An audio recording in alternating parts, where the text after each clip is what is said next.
Welcome to the Eat Away Kidney Stones podcast. I'm your host, registered dietitian and kidney stone expert, Melanie. After learning a ton about kidney stones and helping people prevent stones at the University of Chicago, I was fed up with all the terrible advice people were finding online.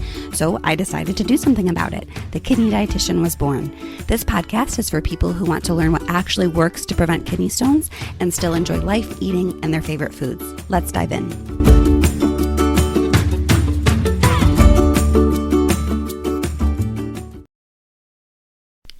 Hello and welcome to the 108th episode of the Eat Away Kidney Stones podcast. I am your host, registered dietitian and kidney stone expert. And today I am diving into a fantastic listener question that we have from Jill. So let's go ahead and listen in to hear what Jill has to say. Hi, Melanie. I have a question in regards to the recommendation of drinking 3 liters of fluid a day for kidney stone prevention. I've recently read that you should aim to drink whatever your body weight is, half it, and then you should drink that amount in ounces of fluid per day. And if that's the case, I'm looking at drinking a gallon of water a day, which just sounds undoable. And I'm just curious as to how much a person's body weight is really a factor in how much somebody should be drinking a day and whether or not 3 liters is enough for somebody who might be on the larger side. Thank you. So thank you again, Jill, for that wonderful question.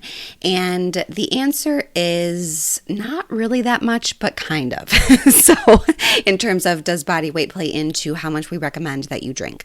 So I will start out by addressing that thing that you've read, which I've definitely heard before as well, that you should drink how much your body weight is in pounds by half. And that should be how many ounces or something like that. And like, honestly, all of those things are kind of made up. There's no scientific way to easily calculate how much fluid you should drink, right? There's I feel like the most standard, like 8-ounce glass of water a day. That's not enough for people with kidney stones, I will say. But all of those sort of like general like hydration rules, they're all pretty much made up. And there's not like this magic formula, honestly, that calculates how much water that the average person, right? All of those fluid recommendations do not take kidney stones into account, of course. It's really just like how much fluid you should be drinking, period. So, because it really is just so different for each person. So I will say, kind of switching gears and talking about kidney stones specifically, the goal is no matter what, to drink enough water to produce 2.5 liters of urine per day. That is the goal. The one caveat is, of course, that if you have some health condition that requires you to limit your fluid, like heart failure or very advanced kidney failure, like requiring dialysis and those types of things, then obviously you need to talk to your healthcare team to see exactly how much fluid your body can handle. But that's, obviously a small percentage of people with kidney stones. Most people with kidney stones should be drinking enough water to produce 2.5 liters of urine per day. So that means that some people need to drink a lot more and others might need to drink a lot less to produce that 2.5 liters of urine per day. And there are about a gazillion different things that go into exactly how much water you need to be drinking to produce that amount of urine. One of those things is your body size, right? Like if you have a larger body, then it certainly makes sense that your body needs more water to sort of maintain its normal body stores. So you might need to drink a little bit more water than someone who's in a very small body to produce that 2.5 liters of urine per day. That being said, there's not like this magic formula, again, because so many other things are going to impact it. Things like how much salt you eat, actually. If you're eating a lot more salt, your body is going to hold on to a lot more fluid, and so it's going to cause you to need to drink even more water to produce that 2.5 liters of urine per day. Sweat is a huge one, of course, right? Like if you're someone who works out a ton or who is just a sweatier person or who lives in a really hot climate or right, there's so many things, right? So many things.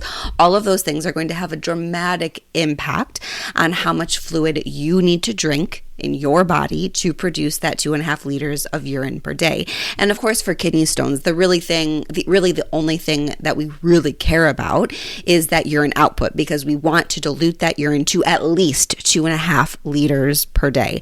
2.5 liters is what the AUA, the American Urological Association guidelines say. My personal Melanie stretch goal for people is to get that to 3 liters per day. So if you can hit that 3 liters, I'm very happy. But of course, as close as we can get to that 2.5 liters of urine per day is great. That 3 liters is just my personal extra credit goal, if you will. And so I think it's kind of really important for you to just kind of test for yourself, right? See how much fluid you really need to drink to produce that 2.5 liters of urine per day. Jill, you mentioned you did that calculation and you ended up needing to drink about 1 gallon. That's a lot of water. And maybe that is the amount of water that you need to consume, but that is a lot. I do think that for most people, that if you're hitting that 100 fluid ounces per day, which is about 3 liters of fluid, there's a very good chance that you are drinking enough between the fluids that you're consuming as well as the fluids that's in the food that you eat, right? And that's another factor that plays into this, is that if you eat a diet that has a lot of fruits and vegetables in it, those fruits and vegetables actually contain quite a bit of fluid, and that adds up, right? And that sort of contributes to that urine volume. So I think it's really important to just kind of check in with yourself. And of course, that is one of the benefits of a 24-hour urine test, because obviously that 24-hour urine test is going to tell you what your urine volume is. However, I think, most of us only get those, if we're lucky, once a year or so, right? And so it can honestly be a really good test. And people, I've had students in Kidney Stone Nutrition School do this all the time. They actually sort of test themselves to see what their urine volume is, which I think is honestly kind of a good practice. If you happen to be home one day, just like collect your pee for a day, just like you would a 24-hour urine test, and just add up that total, see how much urine you actually are making, to just kind of keep yourself honest and make sure you are consuming enough to produce that 2.5 liters of urine per day. This is also a good practice because there is a very high likelihood that you have to drink a different amount during different times of the year if you live in an area where there are seasons, right? Or anywhere, right? Anywhere is going to be a different, or pretty much anywhere is going to be a different temperature, different times of the year. It's going to be a lot hotter at certain times. So there's a pretty good chance that you're going to have to drink even more water to meet that fluid, that urine output goal than in the wintertime, right? So many factors that go into it. The bottom line is I really wouldn't beat yourself up over that gallon calculation. Don't panic. Start out with that 100 fluid ounces and check in with yourself and see if that is enough to get you around that 2.5 liters of urine output per day. Another thing that's really important to remember is that all fluids do count, right? Certainly most of the fluid that we consume should be water, obviously. However, all fluids count, every single one. So that cup of coffee that you have in the morning, potentially those glasses of milk that you're having throughout the day to meet your calcium goals. If you have a cup of tea, yes, even tea counts. Please check out my other content about tea if you just panicked because I told you to drink tea because of the oxalate. Tea is actually associated with a lower risk of kidney stones. In fact, the only beverages that are associated with a higher risk of stones, the only ones that make me nervous, are sugary drinks. So that is going to be coffee with a ton of sugar in it, or tea with a ton of sugar in it, right? Like looking at a sweet tea situation. Obviously, regular soda, punch, lemonade, Kool-Aid, right? Like any of these sugary drinks, those are the only ones that seem to increase stone risk. Literally every single other beverage seems to reduce stone risk. And so all fluids do count. Every single fluid is going to increase that urine volume. So every single fluid counts towards that 100 fluid ounces. And a lot of times when people hear this, that makes it a lot easier. So hopefully, Jill, that makes it a lot easier for you too, when it doesn't have to be all water. Again, obviously most of it should be water, but it really doesn't have to be all water. All those fluids count. One thing is the one non-sugary beverage that I do recommend limiting is actually Diet Colas, because for whatever reason, Diet Colas also seem to be associated with a higher risk of stones. So sugary drinks and Diet Cola are the two that I would say. Obviously, nothing is a never food, but probably not something that we should be consuming a ton of if we are working on kidney stone prevention. But all other fluids are a go. People always ask about juice, and I think juice can totally be a part of a healthy diet. I think it does contain sugar, and it doesn't have the fiber in it that you're going to get if you were actually eating fruit. So I always prefer that people get their fruit from actual fruit and not juice. But if you love juice and you love your glass of orange juice or grapefruit juice or whatever it is in the morning, then please go ahead and have it. It will definitely count towards your fluid goals.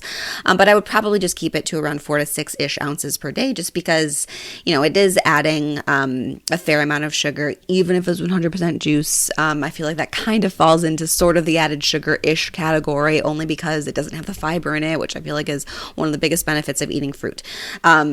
There's other things too, obviously fruit, vitamins and minerals and whatnot, but that fiber is just so crucial. And we know fiber is so important for basically every health condition on earth, including kidney stones. There's a ton of fascinating information coming out about fiber and kidney stones, which I actually just, if you haven't already, definitely go back and listen to my episode with Dr. Aaron Miller. It's episode 105, so a pretty recent episode, which is a fascinating episode. He's a researcher in the gut microbiome and how our guts and fiber intake can potentially help hinder or help kidney stone prevention efforts, which is just fascinating. But I'm getting off topic now. So point being, juice is fine, just don't go overboard. I wish that we were eating most of our fruit via actual fruit and not juice. So hopefully, Jill, that helps. Hopefully it quells your concerns about that gallon mark, because that is a ton of water. And you probably don't need to drink that. Like, that's a ton. And my gut says that you probably don't need to drink that much, but all bodies are different, and I don't know anything about your lifestyle, your exercise routine, your other foods that you eat, and all those types of things. So I do like the idea of kind of checking in with yourself once in a while, maybe every couple of months. It doesn't have to be a ton, even just twice a year, right? Just checking in and seeing where that urine volume is to make sure to, again, just keep you honest and make sure that you are drinking enough water to meet that minimum of 2.5 liters of urine output per day. I have a blog post actually about all of the different beverages that I recommend or do not recommend for kidney stone people, people who have kidney stones. And so I will definitely link to that in the show notes. So if you want to check that out and if you think that would be helpful, definitely do. As always, if you are listening to this podcast and you have a question that you would like me to tackle on the podcast, please let me know. Just head to kidneystonepodcast.com and record your question for a chance to get answered on a future episode. And with that, I will close this episode of the Eat Away Kidney Stones podcast. I hope that you enjoyed it. I hope that it was helpful. Have a wonderful week, and I cannot wait to see you next Wednesday for our next episode. Thank you for listening to today's episode. For more help with kidney stones, check out my website, www.thekidneydietitian.org. For more personalized help from me, check out my online course, Kidney Stone Nutrition School. VIP enrollment includes help directly from me. I can't wait to see you there and help you prevent kidney stones. Have a great day.